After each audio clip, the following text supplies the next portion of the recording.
Dalla sede della Protezione Civile del Veneto al termine della conferenza stampa del Presidente Zaia e dell'assessore Lanzarin. I dati del Veneto persistono ad essere da zona bianca. Nella conferenza delle regioni Zaia porterà la sua proposta che in fascia bianca si abolisca il coprifuoco. Fondamentali devono restare l'utilizzo della mascherina, evitare gli assembramenti e l'igienizzazione delle mani. Sul Covid la mia posizione è chiara, noi porteremo una posizione che in zona bianca si applichino le linee guida, non liberi tutti, linee guida, e ci sia l'abolizione quindi linee guida per aprire tutto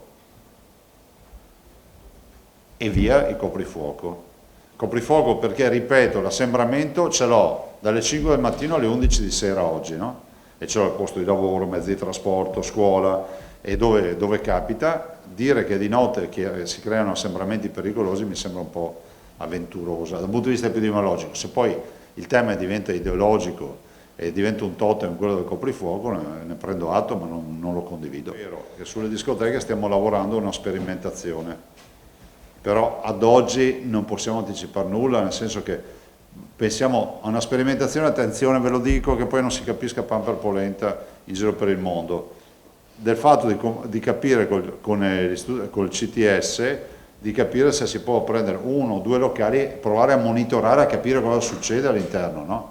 La prossima settimana inizieranno le prenotazioni per il vaccino per gli operatori turistici, gli operatori dei centri estivi, anche se mancano le dosi. Arrivate 164.000 dosi di Pfizer, ma dall'11 al 16 giugno è prevista una riduzione della fornitura.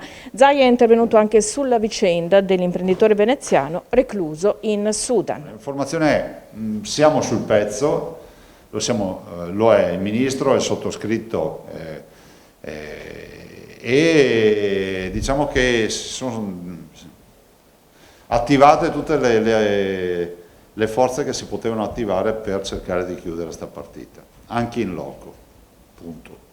Non posso aggiungere altro.